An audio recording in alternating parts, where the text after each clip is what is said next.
Okay, so can you see my presentation? Yes. All right, Yes. good.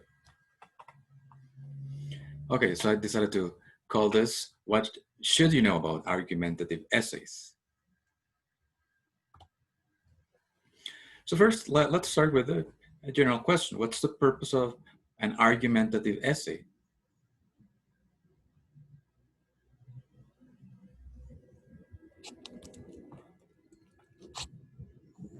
Maybe to convince people about an argument that you're providing about a topic.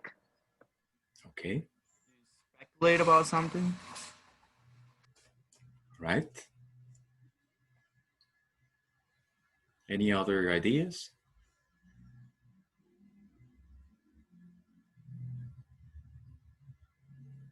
Right, no problem. Let's look at uh, the purpose of an argumentative essay. We could say this to persuade by means of well-supported arguments.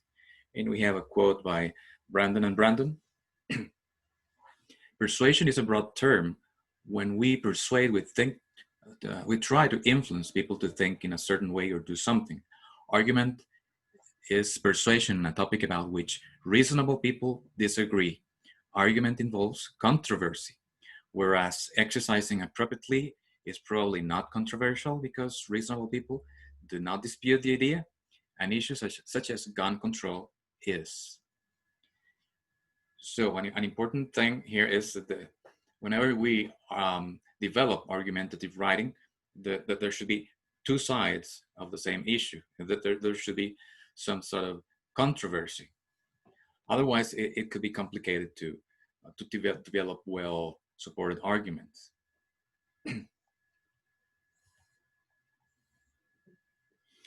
Okay, we're going to break down the purpose even in an argumentative essay, according to Axelrod and Cooper. We have to change readers' minds. You're proposing a new idea. You want them to think differently, to confirm readers' opinions, see if other people agree with you, to supply readers with reasons and evidence to support the writer's position, to convince readers to look at the issue in a new way. For example, so far this topic has been addressed in this way, it has been defined like this, but why not try to see it this other way? To move readers to take action, to establish common ground on which people might be able to agree. Sometimes people disagree with something because they don't know much about it, they haven't read about it, or they don't understand it.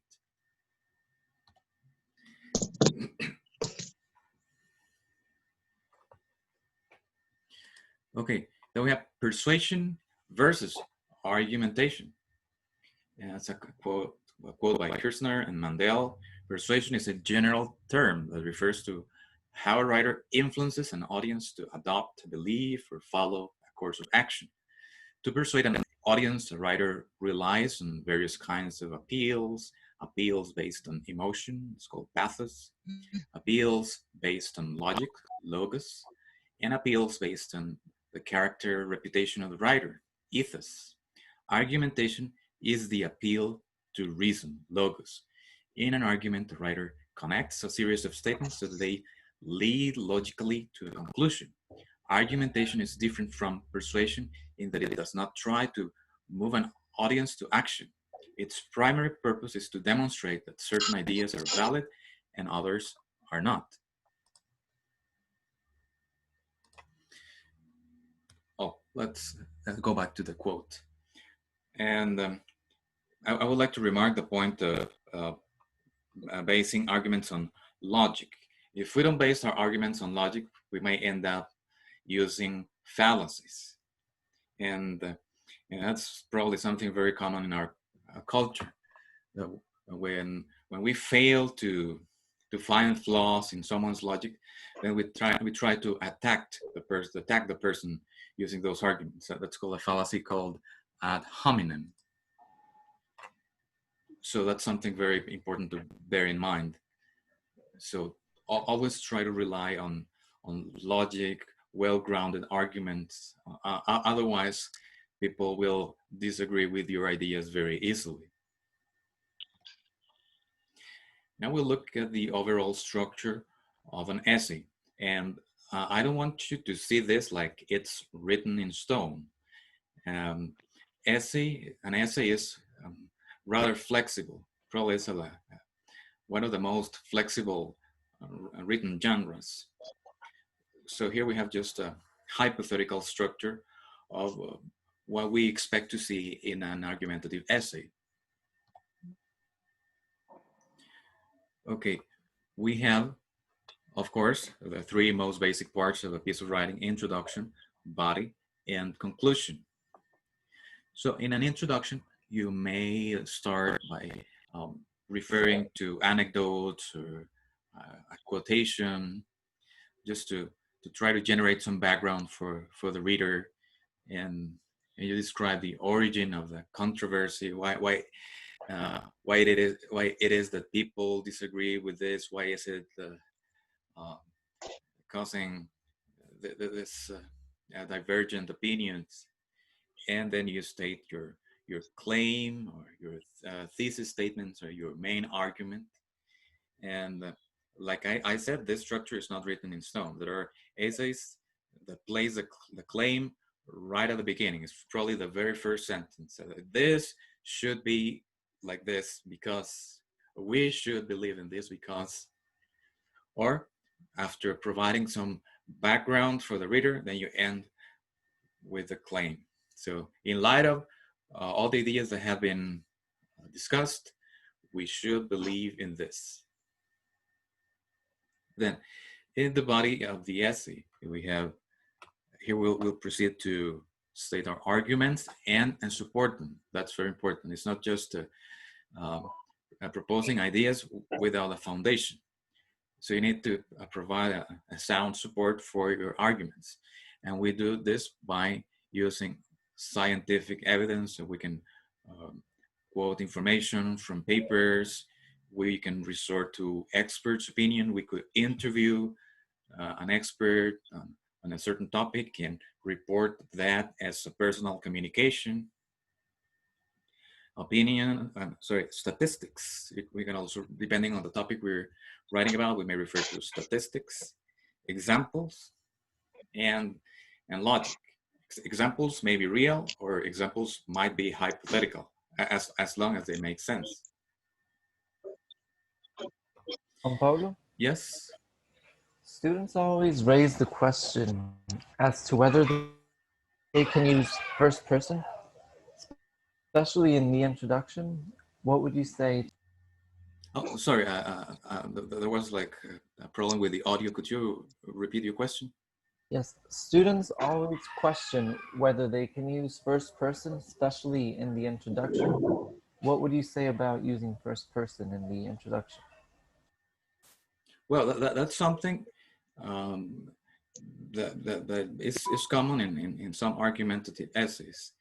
I would say it depends on the who you're writing for, or where you are going to turn in the assignment. There are people who believe the first person singular is informal. If we are very orthodox, but if we have a more contemporary approach to writing, the first person singular might be appropriate. If for example, if it's something that we're really passionate about.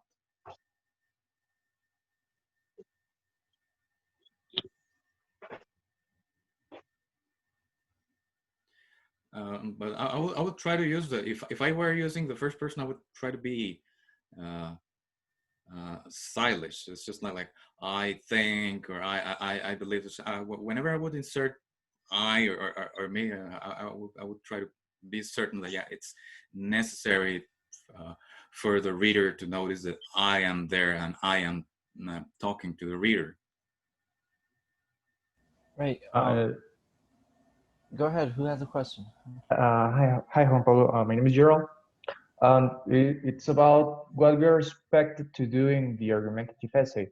I mean, our topic is the consequences of the COVID-19 in terms of the studying, learning, and teaching. However, my topic the thesis statement that I did is like something more than a position. It's something more than a fact. It is a fact, so I'm in favor. And what is this fact? That there are consequences, negative consequences over the education, teaching, and learning because of the COVID-19. So it is more a fact than a position. So I don't know. I don't know if I do have to change that in order to make it like seems more a position, because it seems to me right now, it seems to me that it is more Okay, a so fact than a position. basically, your point is that the virus or the pandemic is going to have negative effects on education. Basically. Yeah, I think that's arguable, because there are people who say, well, technology is enough to replace mainstream classes in regular classrooms. So I believe that based on what you're describing, that there are two sides to that issue. Okay. Some people Yeah, say, because yeah, just like some people refuse to believe that the pandemic is real, and I'm sure some people believe it's not going to have an effect on students' learning or educational processes, or people say, well, there are many teachers there who are just stealing their salaries because they're not doing anything. They're not even trying to connect with their students, whereas there are many who struggle to deliver their lessons in the best way possible with the resources that they have available. Okay. Yeah, I was wondering about that. I didn't know if I was in factor position, but it seems to me that now it seems it is more like whenever you try to state the argumentative topic, think of are there any other people who may disagree with me, however illogically?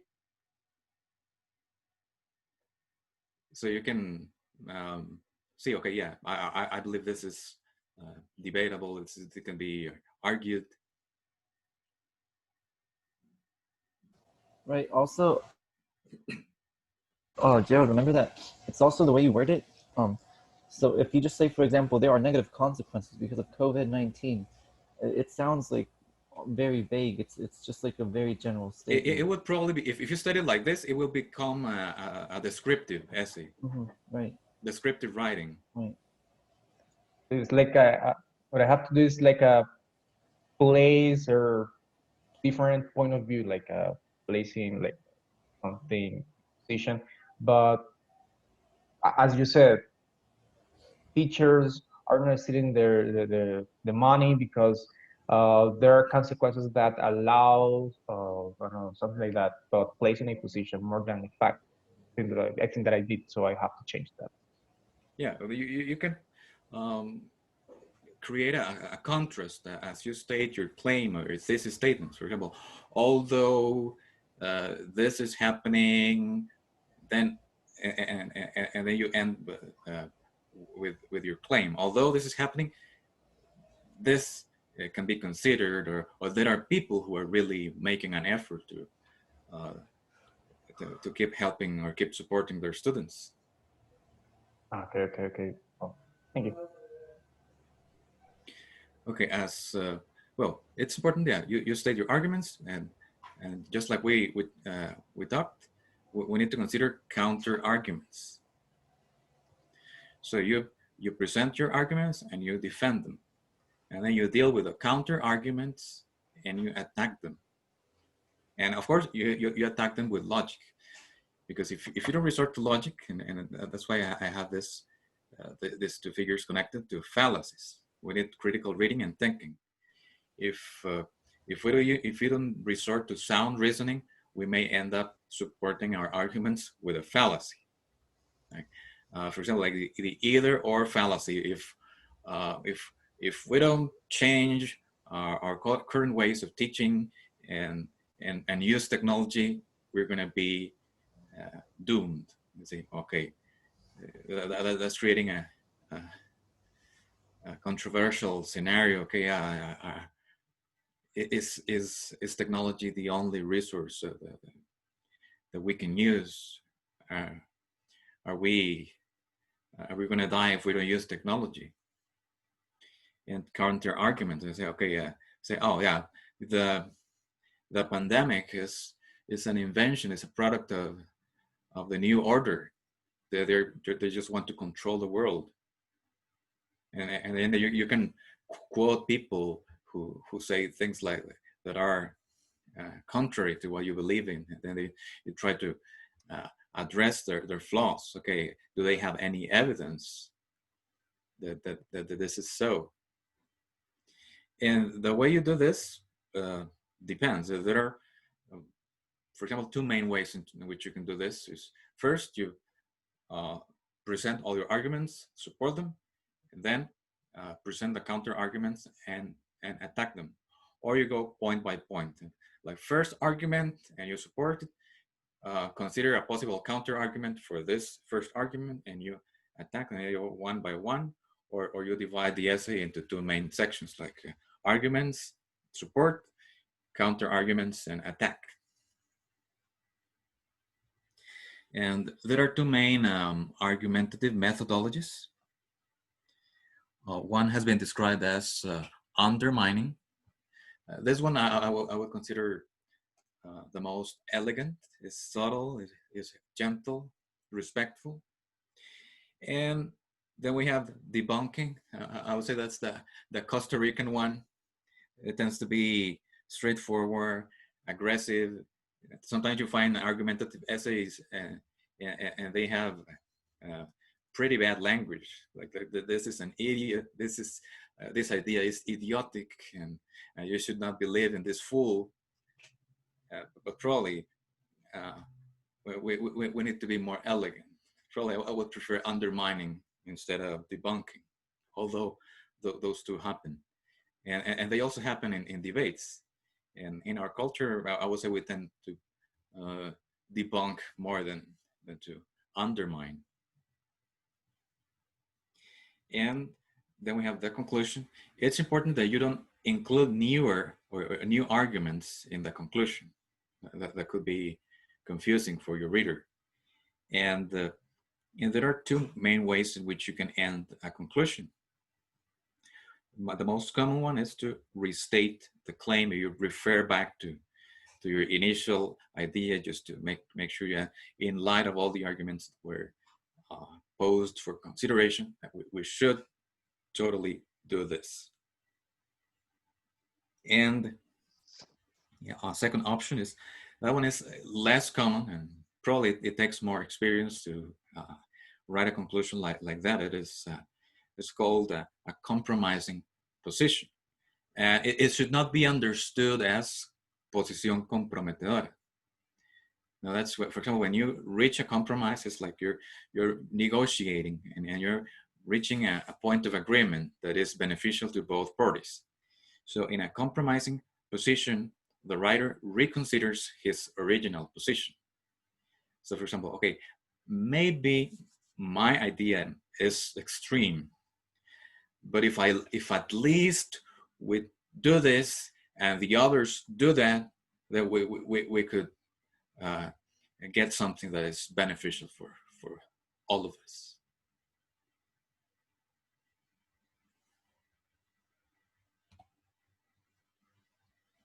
And then we have some key questions that you should ask yourself when you're writing your essay.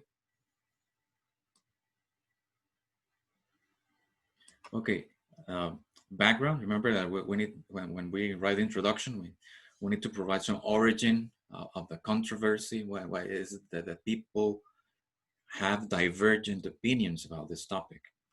So what is the historical or social context for this controversial issue?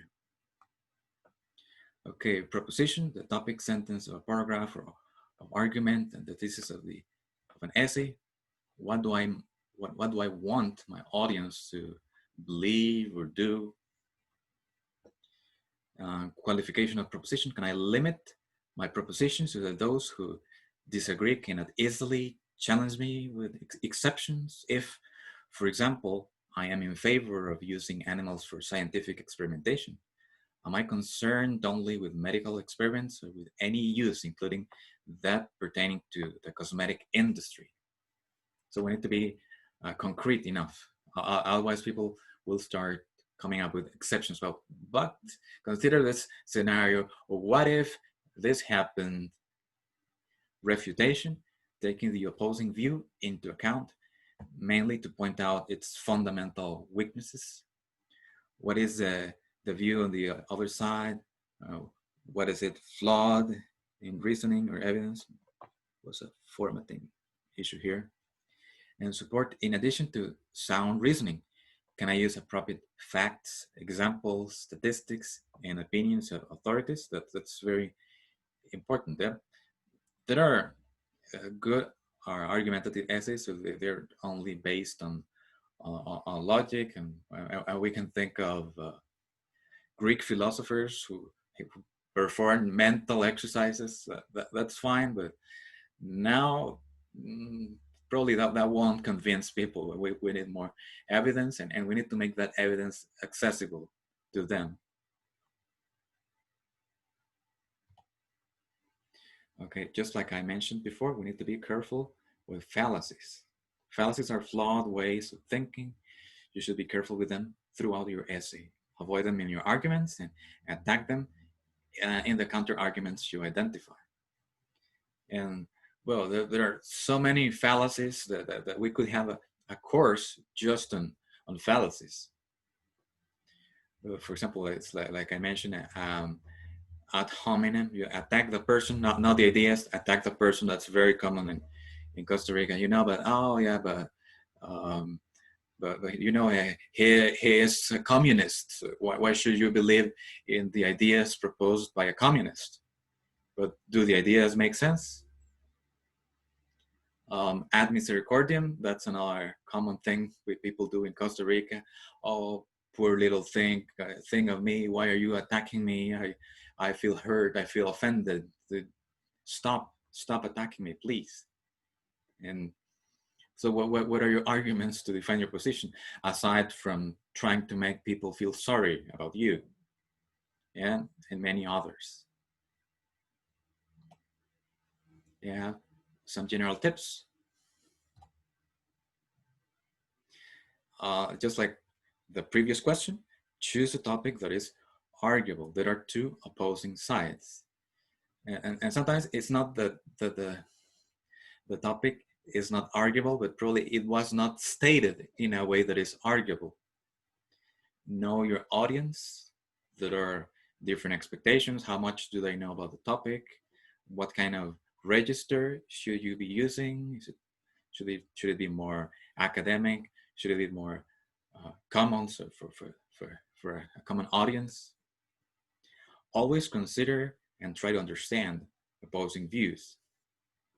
For example, although I disagree with you, I understand the opinion, but still, that's why I don't. These are the points why I don't agree with your point. Always support your points and explain your reasons. And explaining your reasons is very important. And depending on your audience, you will have to explain a lot. And concede valid opposing points. Okay, they have a point there. Yeah, that's a challenge we have in this issue, but let's try to find ways to deal with it.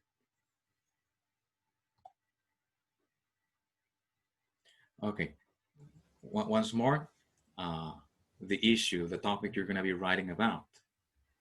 So Axelrod and Cooper propose a series of criteria. So the issue should be controversial, an issue that people disagree about, something sometimes passionately arguable, a matter of opinion on which there is no absolute proof or authority, one about which you already know something or about which you want to know more, one that you can research if necessary in the time you have, and one that you care about. So if you don't feel identified with the topic you want to write about, writing an essay is going to be something hard.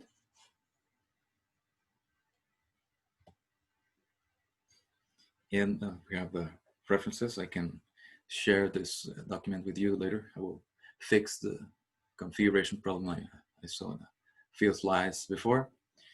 And I don't know if you have any questions about this first part of my presentation. I have one. It is about the thesis statement. Usually, when we make the thesis statement, we include 3 ideas that we have to develop in the introduction, a little bit, just to mention them before we start making the body of the essay. Let's say that we're going to elaborate a essay of 5 paragraphs: the introduction, 3 ideas, and then the conclusion. I don't know if we are able to stick to that pattern, or do we have to change that? Yeah, like I said before, in terms of written genres, essays are very flexible. So yeah, you can use that pattern. That actually helps your reader see how you're going to be structuring your paper. Yeah, we should do this because 1, 2, and 3, and then your body paragraphs follow those 3 main points or main arguments, and then you support them and consider the counter arguments and you attack them. So that's totally possible. Or as you write your arguments, sometimes you may come up with new arguments, and you may need to rephrase your original claim or thesis statement. I don't know, does that answer your question? Yes, I was wondering about that. I don't know if we have to change that because it is a new way of making an essay, but yeah, that answer. Yeah, I wouldn't feel compelled to change that, and an essay, say, tends to misbehave compared to other written genres.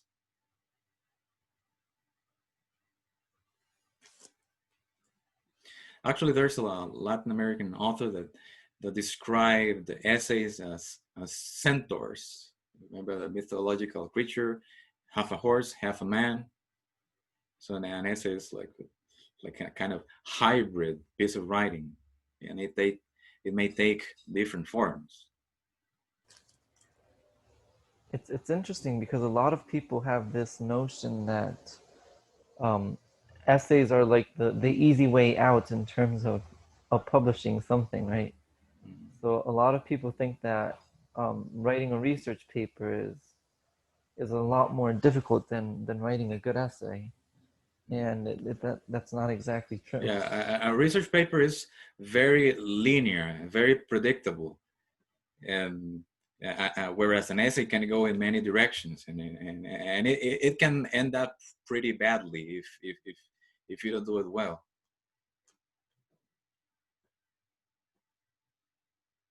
I wanted to emphasize, can you go back, I think, 1 or 2 slides? I think it was 2 slides. Yes, this one. Okay. Mm-hmm. Because I've been reading what they wrote in the past few weeks, and I think that one of the most important aspects is probably this one: concede valid opposing points. So guys and girls, remember that whenever you are writing, especially in argumentative essays, if you do not talk about the opposing point of view, you are being rather narcissistic because you're pretty much saying that everything you are saying is almost true, or only what you are saying is valid. So when you don't explore the other side, that actually takes away from your own argument and your validity as a writer. So I would say, especially with argumentative writing, you have to remember that you do have to examine the other side, and even to some point agree with parts of what the other side is saying. So just keep that in mind. And that also shows that you are smart. Okay, yeah, I do not know everything. And say, yeah, that point they had is valid. although I don't fully I agree with them, but I understand why they're saying that. I have another question. For the counterargument, can we include it inside the same paragraph or the argument, or do we have to develop a new paragraph for the counterargument? I would say it all comes down to the length of the paragraph and the transitions. For example, if your paragraph is very long, I would start a new paragraph and use a transition and in a way that the reader understands. Okay, yeah, this refers back to the previous idea. Okay, and also, does it has to follow like does it have to follow like a first we talk about the arguments and then the counter arguments, or can we mix them? Yeah, like I said, an essay is very flexible. So you could start first with all your arguments, and then you consider the counter arguments, or you go point by point. Okay. As long as it makes sense. So you need to read your paragraphs carefully and say, okay, yeah, I can follow the sequence of ideas clearly. So make sure you're not going to make your readers feel confused. Okay, thank you. That's why it would be a good idea for you to design an outline. Okay, yeah, this is how I intend to develop my paragraphs. Right, So okay, I yeah. know. The order is logical, there's balance. Students tend to view the outline as a requirement, right, for the grade or for the task, but it's really so much more than that. If you really do have a good outline, writing becomes so much easier because you can just organize your ideas. So it's almost like a draft before the draft, if you know how to do a proper outline. So when you stop viewing outlines as something that you are just handing in to your professor just because, you will actually see that they actually help organize your thoughts, because naturally as human beings, our ideas are not organized, right? We have plenty of ideas, but until we sit down and think about it, do we begin to establish a kind of order or classify our thoughts or our ideas in some way. And that's where the even if you have trouble using like the formal outlining format, then at least jot down some ideas, or use a diagram in a way that allows you to see the structure of your paper. See, okay, and see if it is balanced, if you're lacking some kind of evidence, or if there are very few counter arguments you're considering.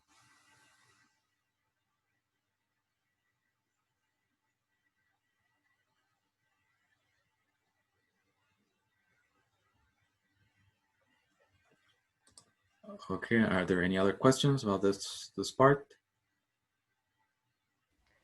No, I just wanted to clarify. I don't know if Gerald was asking if you could remember that you can mix, right? You can start with all your arguments and then the counter arguments, or for each argument a counter argument.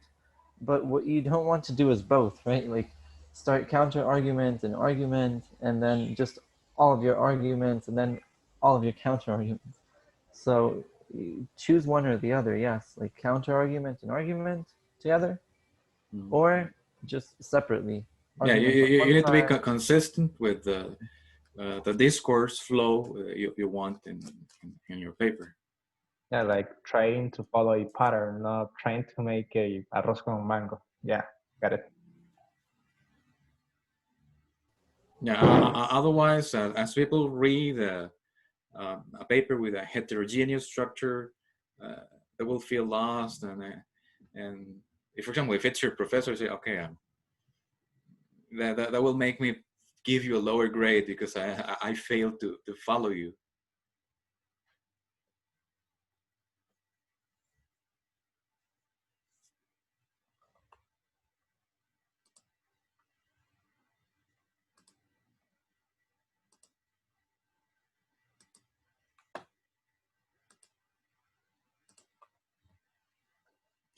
And then, well, that was writing argumentative essays in general, especially for a composition course at the university.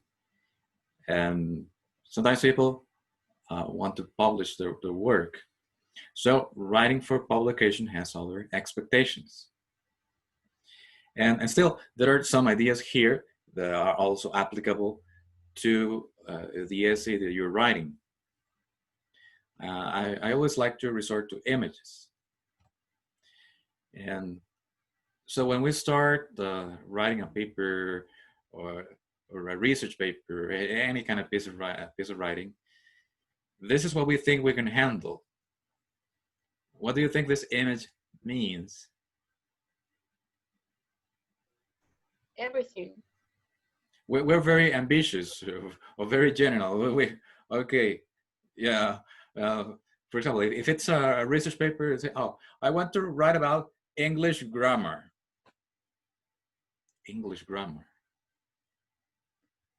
12 verb tenses, different moods, descriptive, prescriptive grammar. What do you mean by grammar?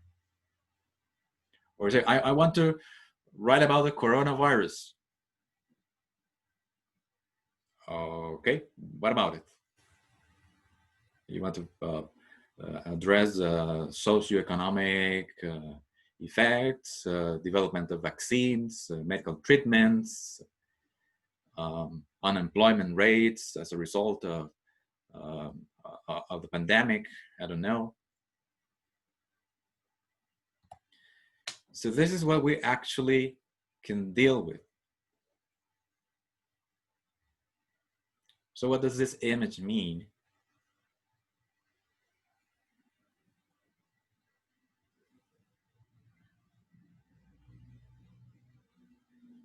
Like drop of waters, making a reference for individual things. Maybe. Yeah, if we refer back to the previous image, first we feel that we can deal with an ocean of ideas. So out of the ocean, we can probably handle just a teaspoon of water. That's your topic. So that's why it's very important for you to narrow down your topic in a way that is manageable. Otherwise, if your topic is very broad, so you may never end up writing about it. It's just too open to interpretation.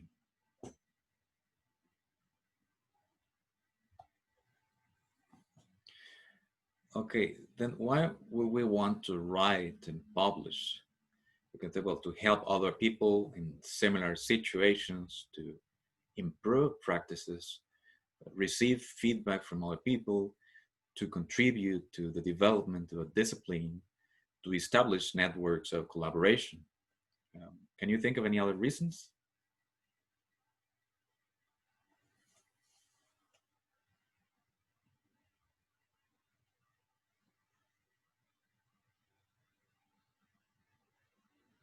Sharing knowledge. Yeah, sharing and generating knowledge.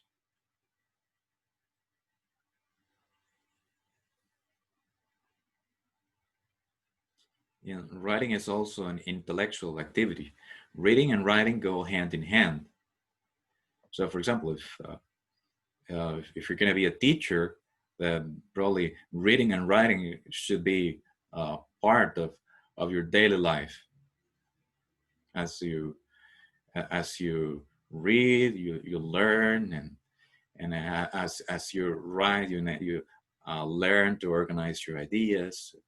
You learn to develop logic. You compare, contrast ideas, and hopefully you generate new knowledge.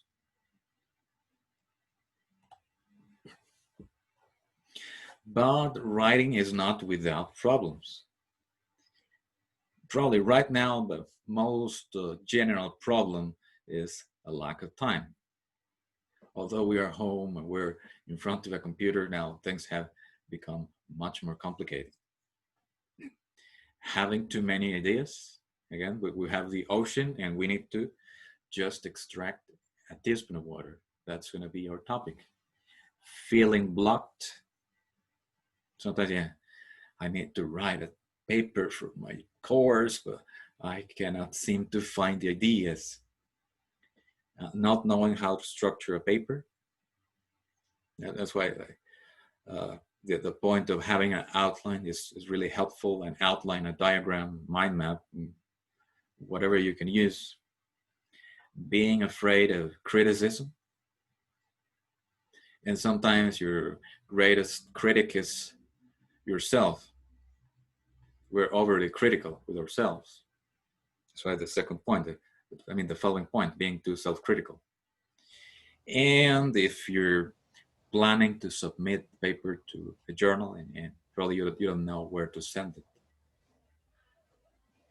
And that has to do with the topic and your readership, your audience. For example, we are in the field of English learning or English language teaching. And sometimes we don't know where to place the discipline. Is it applied linguistics? Is it education? Is it both? It's probably the same problems faced by a librarian when new books are bought by the university, and where should they be classified? And they look at the content and say, okay, this probably belongs in applied linguistics. And they use, I think that the code they use is 428. Well, right now we cannot go to the library, but if you go to the library and you look for 428, most of the books are going to be about the English language teaching or applied linguistics. Are there any other reasons why you may have trouble writing?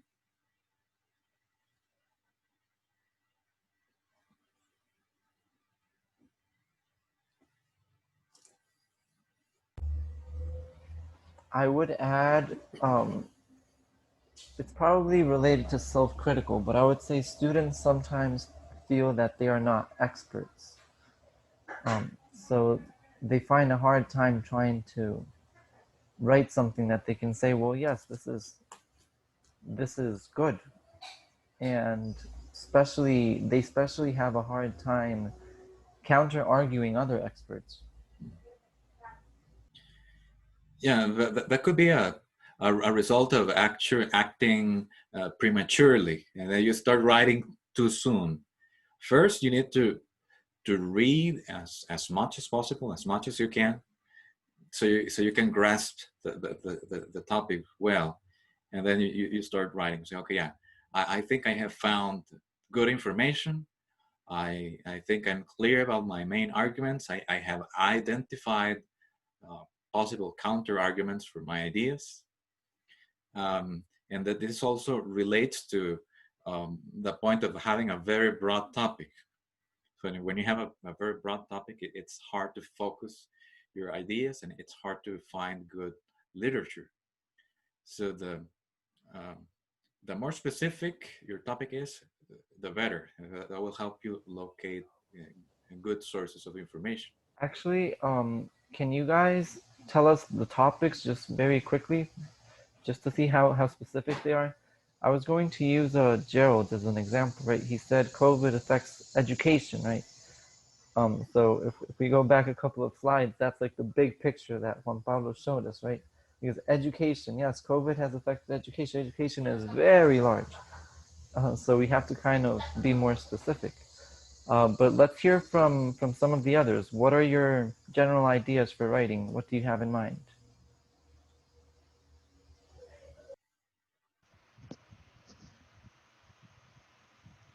Well, in our case, we have the topic, the effectiveness of virtual education at the University of Costa Rica South Branch.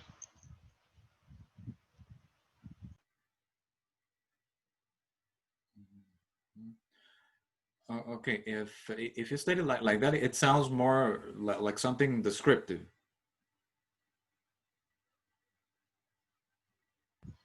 So when yes, like the general topic.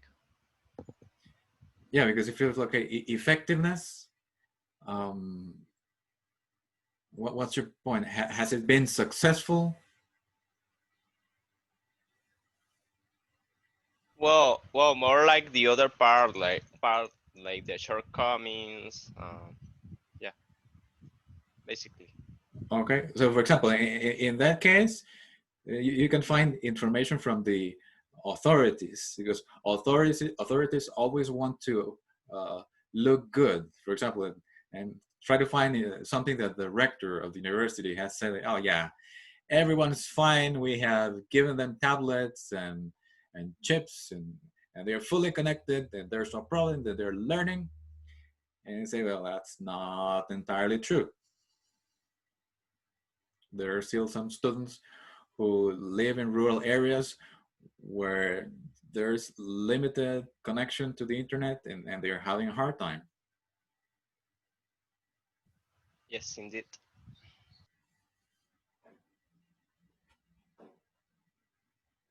Well, in my group's case, our topic is reading assignments and their impact on English major students. You say reading or writing? Reading. Reading.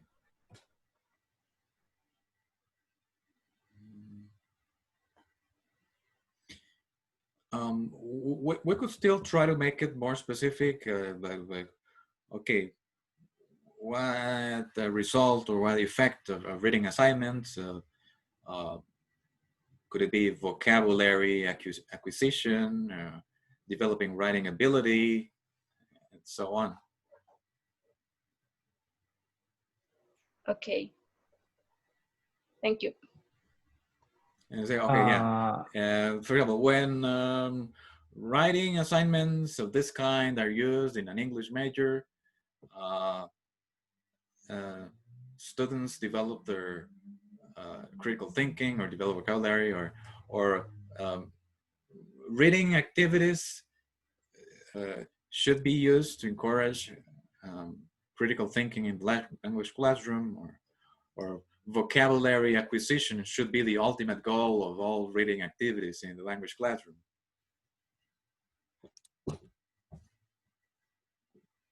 Our topic, it was, it wasn't that the consequences of the COVID-19.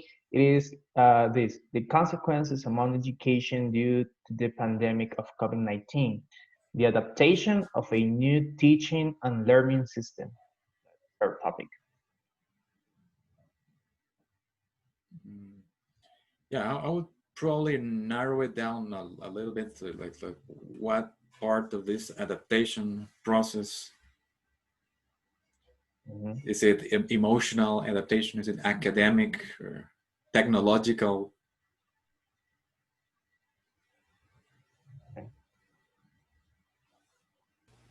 Well, our topic is like the coronavirus and its positive effects on society.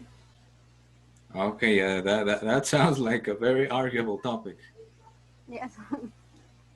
So although your claim could be like something like, although the coronavirus has turned society upside down, there are some good parts about it. Yeah, because it has had a lot of negative effects, but it also has positive effects. And then you can focus the effects, so you don't end up with too much information. For example, it could be the positive academic effects, positive job-related effects. For example, I read something that attracted my attention the other day, and it was, well, now people did not have much faith in teleworking, but now many people are teleworking, and they say, yeah, many jobs can be done from home, and they say, okay, what about people with physical disabilities, people on wheelchairs, for example, that they go to job interviews and they are not hired. Okay, and they come up with some lame excuse not to hire them, but they could be working from home on a computer if they're going to be doing a job that is mostly intellectual. So that could be a positive effect. Okay, yeah, that has shown that there are jobs that can be done from home, and that's an opportunity for people who have disabilities and who otherwise won't be allowed to work in companies. So yeah, thank you for your advice. And then counter arguments. Okay, yeah, but that entails a major investment. The company has to provide a stable internet connection and pay the electricity bill and probably provide them with good computer equipment. So they need to say, okay, is the investment worth making? Yeah, well, we were thinking about the talk in the course and the arguments about well, there are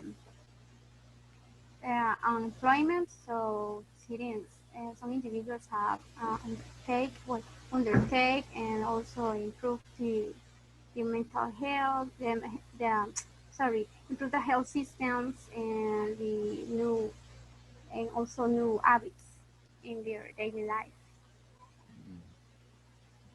Or for example, they say, okay, people think, okay, only intellectual jobs can be done from home. And then the other day, I saw a video from China, and they're using a 5G generation cell phone network. So they have workers who drive bulldozers and backhoes and other types of heavy machinery, and they're driving those from home. So they have like 4 large screens and 2 joysticks, and they are remote operating those pieces of machinery in a mine, and they're doing that at home. It's just like playing a video game, and there you're controlling and say, okay, so even a job like that can be done from home. It's a bit scary, but possible. Okay. Yeah.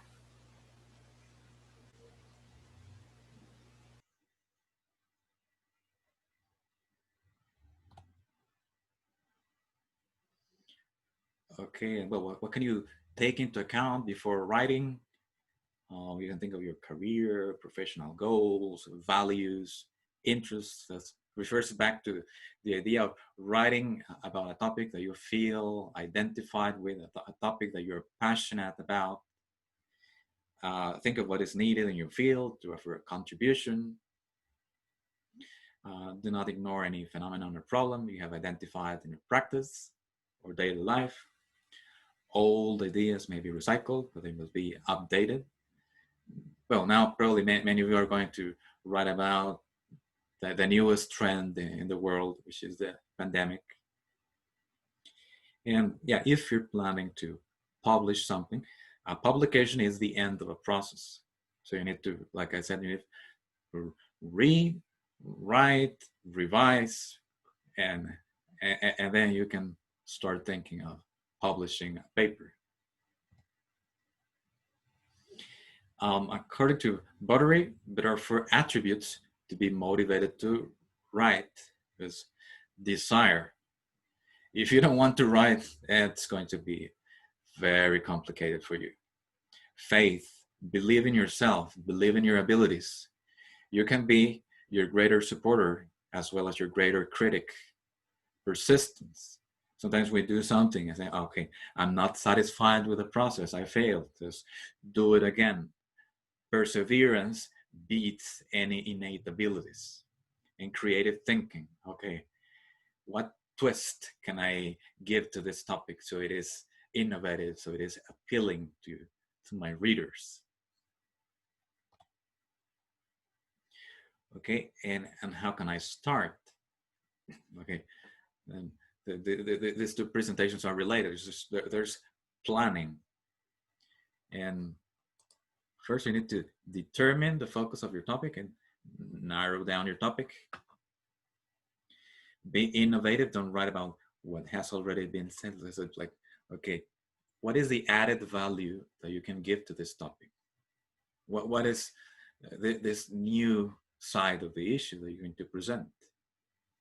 Review the literature exhaustively. So it's again, read as much as you can, depending on the time that you have available. Search in various databases and sources of information. Again, identify the topic as part. Yeah, search internationally, locally for information. And then make your topic attractive, provide an added value.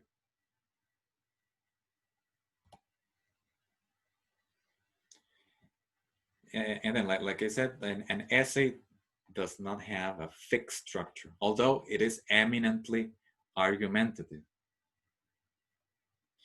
Remember the title, write a title that helps the reader generate expectations. Okay, yeah, I read this title, I say, okay, yeah, this person is going to write about this. So this is the focus of this paper.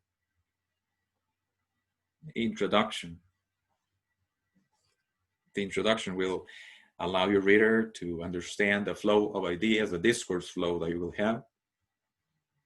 A principle of organization. Like your professor said, stick to just one pattern so you don't confuse your readers. Headings. Sometimes students turn in essays and they're just a piece of continuous prose, and it's sometimes it's visually annoying. So if you can have headings and subheadings, so you can separate the major sections of your paper, that's helpful. And transitions, that's very important.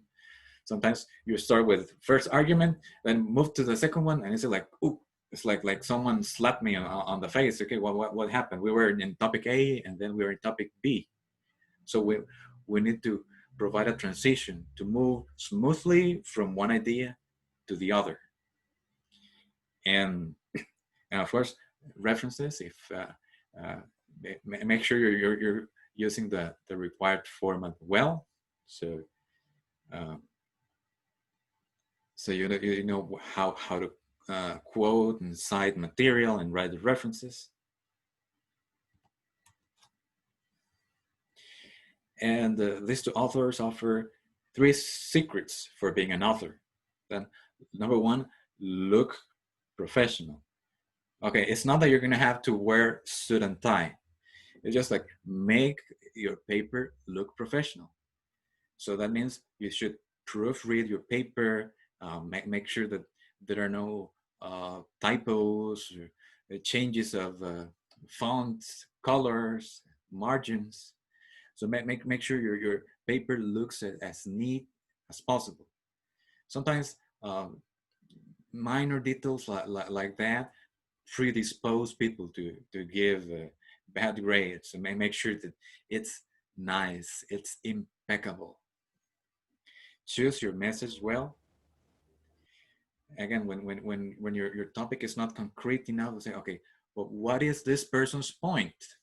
So make sure that you have a clear point in mind, and that the message is clearly delivered throughout your paper.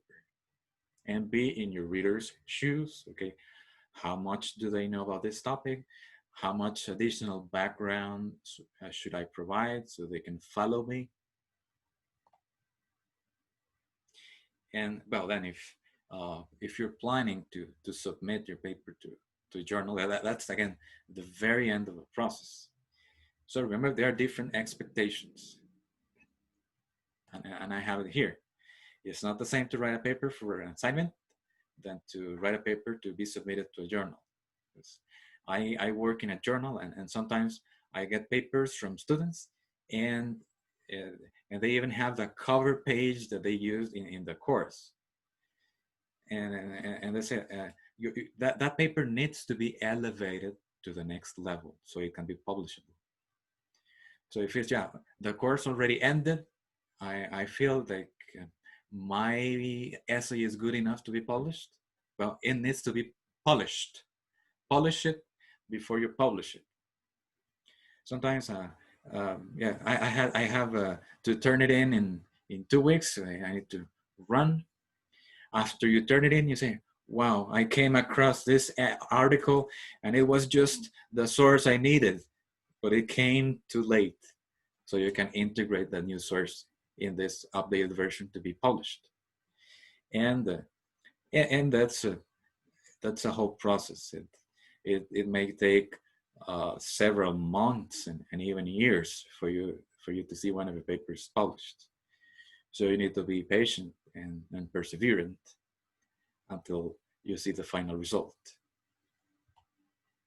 You have references here, and there's some additional material about how to write a research article. It has useful information that maybe you could take into account for your essays as well. I don't know if you have any questions.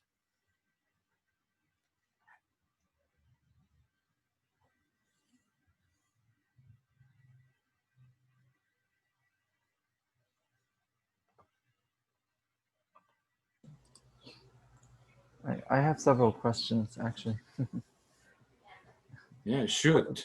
Questions that they have, but I don't know if they're like a little bit shy today.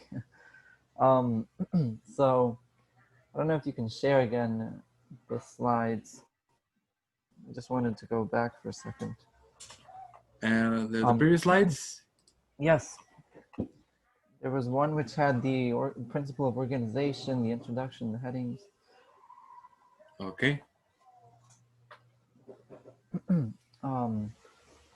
Well, one of the questions, I think students sometimes have a hard time adjusting or discerning, right, what an essay is and what a research paper is, and if they have something in common or if they are different. So, for instance, I think students have this idea that when they're writing an essay, they can also apply or administer a questionnaire or go and survey people's for their opinions and start like using those as a support or using those as arguments for their paper. So what would you say about that? Should we keep that for papers? Is it possible to do questionnaires? Is it possible to survey? Yep. Yeah, I would say not exactly questionnaires, but you could interview an expert, not just general people. I would say that for some other type of paper. Mm-hmm. But if I don't know if you can interview a doctor, a psychologist, a teacher, depending on the topic you're writing about. Then you can use that to support your arguments. And you will quote that as a personal communication. And that's the only source that you're not to include on the list of references, because no one else can retrieve your interview. So you cite it in the body, but you don't include it on the list of references. That's the only source that is not to be placed on a list of references.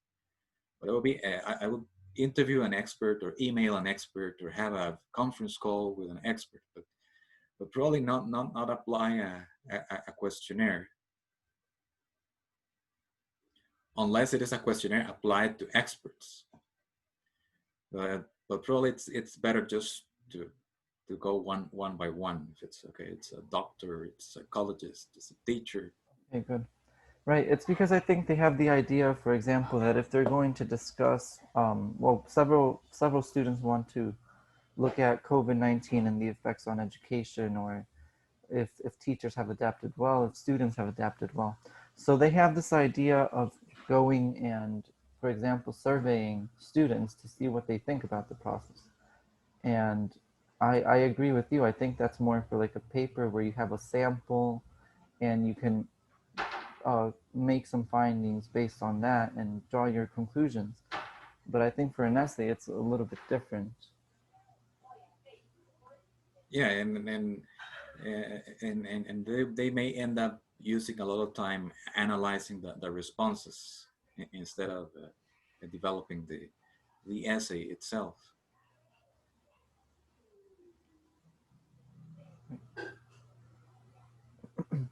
So probably I would go with one or two experts if they can locate someone that can provide an expert opinion about the topic. Right. For example, well, one student wanted to talk about the fiscal reform, right? Or they wanted to talk about the impact that COVID-19 has had on the economy. And I said, well, that's a very bold choice because it requires some expertise, and at the very least, you're going to have to consult a few experts on the subject. Yeah, you may find papers or articles having to do with that, but probably you may need to talk to an economist, at least to have an informed opinion about the financial implications of the pandemic.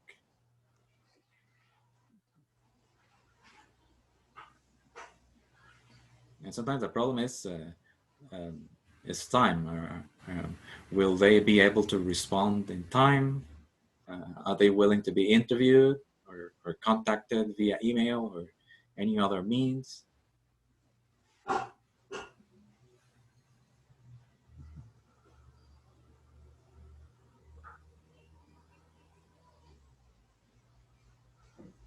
All right. Now, the other question, well, I think you kind of addressed it, was related to headings. Students sometimes ask, well, should I include the headings? Should I not include them? I would say that headings are very important. In fact, headings, they kind of demonstrate what you outlined in the first place. And if you use them correctly, even in your introduction, you will be able to specify, so here in the introduction, right, you will be able to specify as Juan Pablo said, the discourse flow. So if you have clear headings, when you write your introduction, you can guide your reader better. Yeah, and you don't know how many times I see people who turn in essays and the headings are literally introduction, body, and conclusions. Although those are the names of the main sections, I would not call the body. We need to be more concrete, so we help the reader follow us.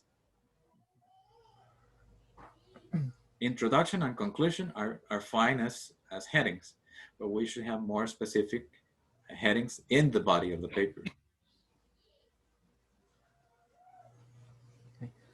Right, and then I just as a reminder, the introduction is also something that we can go back and rewrite. Sometimes we think that once we wrote the introduction, we never go back and look at it again. But this is why I think that headings also help, because as you begin to outline and write your paper, maybe you have fewer or more headings, and you can include those in the introduction later.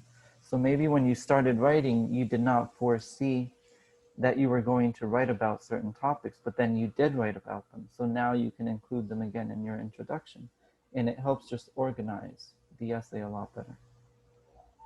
Yeah, nobody writes a bestseller overnight. They revise, they rewrite, they get rid of some ideas. Say, okay, yeah, no, this is not going to work in this paper. I need to remove it. Sorry, I have a question. Can we divide the introduction into two parts, or it is better to write just one paragraph for the introduction? Again, if the paragraphs should not be too long because they make the reading process difficult. So you say, okay, yeah, I see that this paragraph is getting long, and then you should start a new one. The important thing to do is to provide a good transition to the next paragraph.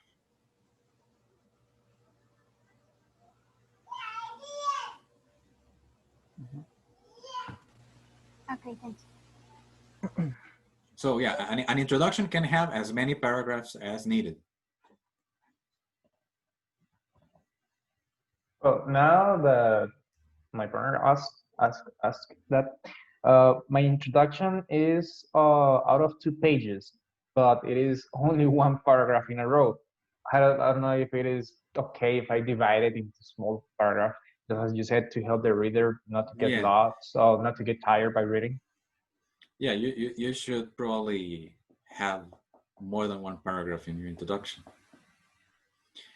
And also consider the implications of a long introduction, because there should be balance. If, for example, you have a long introduction and a short body, okay, there's something there that needs attention. Okay. So revise your introduction and make sure, yeah, are you sure that everything you have there is needed for the development of your paper? If not, then drop some parts, reduce others, and only use an introduction that really guides your reader. Okay. Thank you. You're welcome.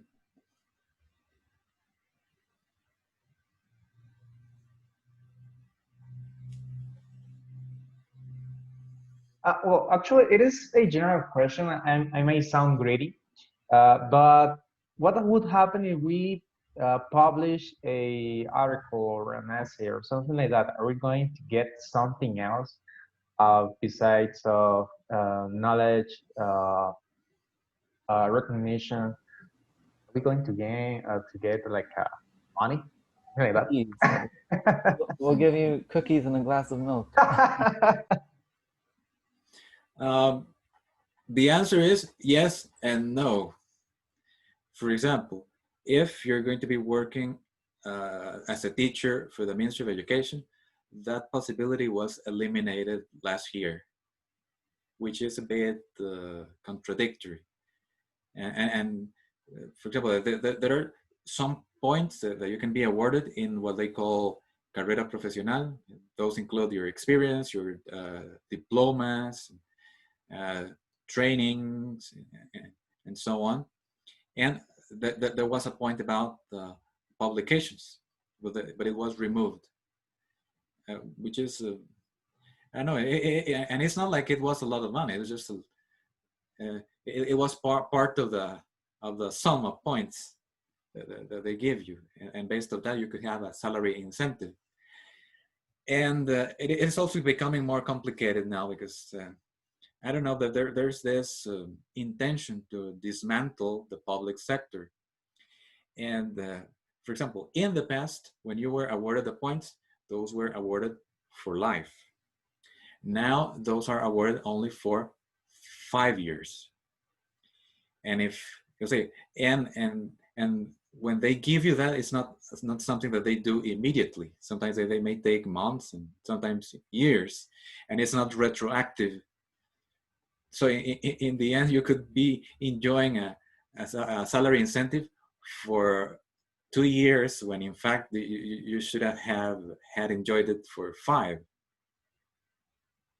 If you work in a public university, yeah, you receive points for the publications you have, depending on the criteria that they have, and that usually entails a salary incentive. So long story short, the answer is both yes and no.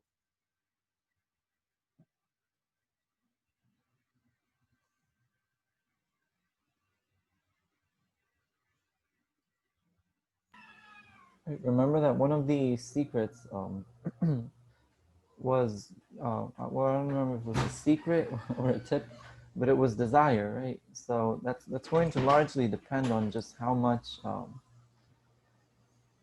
how much you really want to write or share something.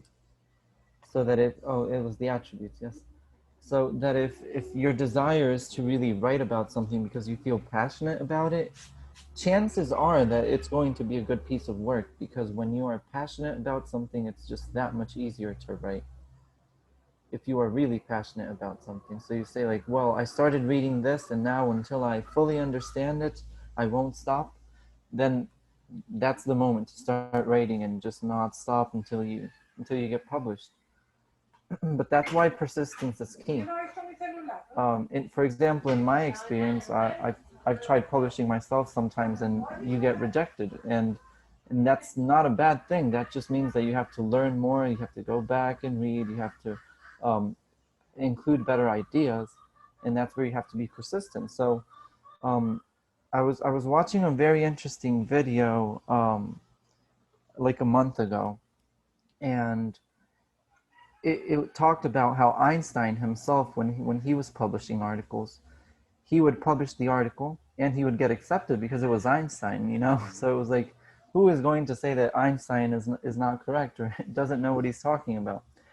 But the story goes that Einstein would publish year after year, and every year he would tell the journal, here's my new article. The other one was garbage. The other one was wrong. I miscalculated a lot of things. This is the right one. And the next year he would do the same, and he would say, last year's paper was good, but it had these miscalculations. It was wrong. This is the right one. And he kept doing that year after year. So someone at the status of Einstein, right? So obviously we are going to write, and we're going to become more knowledgeable as we write and as we read more and more. So you definitely have to be persistent. You definitely have to read a lot. And you need to submit to the right journal. For example, I think it was in Buttery's article that he describes his own experience with his first publication. So he submitted his paper to a journal, and then his paper was returned with literally hundreds of comments. So he thought that was brutal, and he felt miserable. So he put his paper in a drawer and forgot about it. Weeks later, he was contacted by the editor of the journal, say, okay, what happened with your paper? Please revise it and submit it. He did, and his paper was rejected. Then he turned the same paper to another journal, and it was accepted with minor corrections. So sometimes the topic is not appropriate for the scope of the journal and the audience, and so you need to consider sending it to a different journal. Of course, only one journal at a time. You're not to do two or more journals simultaneously, because that will be unethical. So when you submit to a journal, just, okay, you cannot submit anywhere else until you get the review and you're notified whether it was accepted or rejected.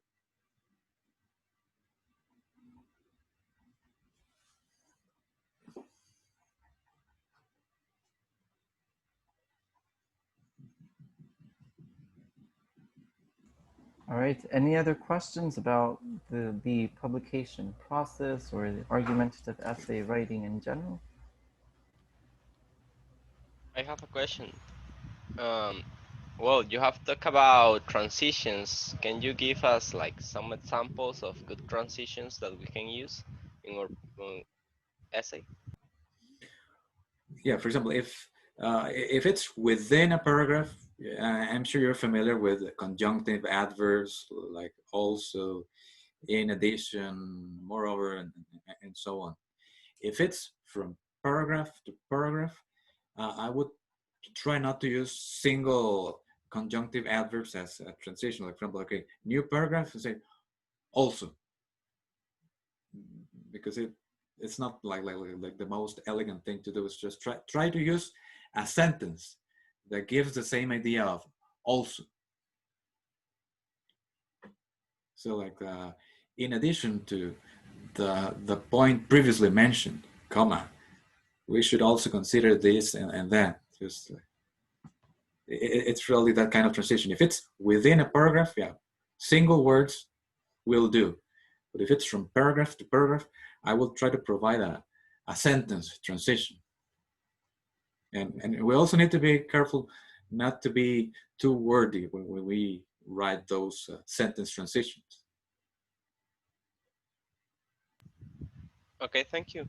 You're welcome.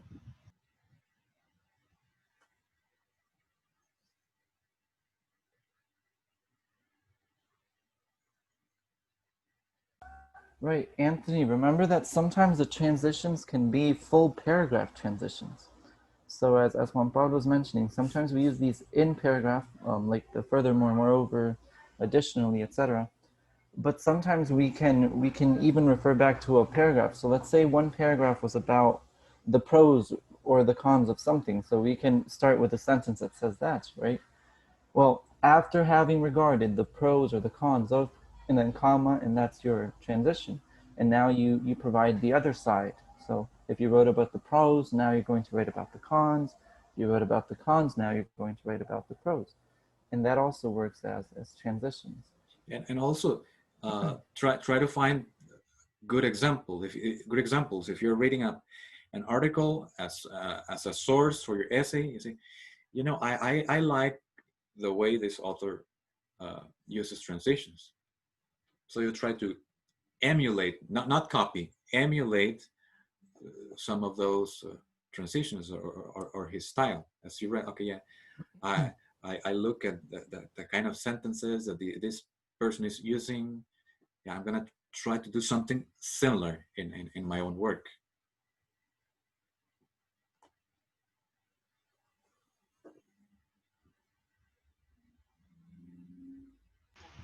Okay, it sounds good.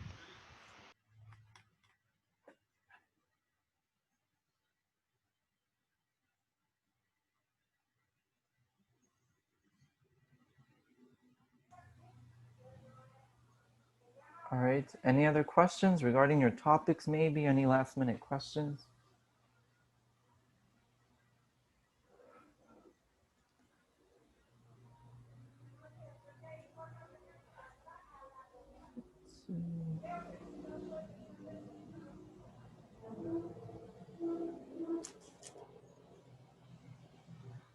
No, okay.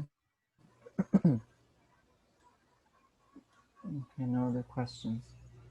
Well, if there are no other questions, then I think we can thank Juan Pablo Vargas.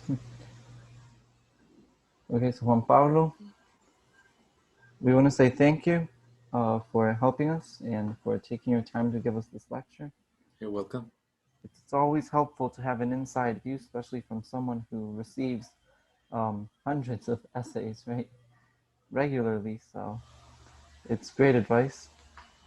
And maybe we can have another kind of lecture in the future.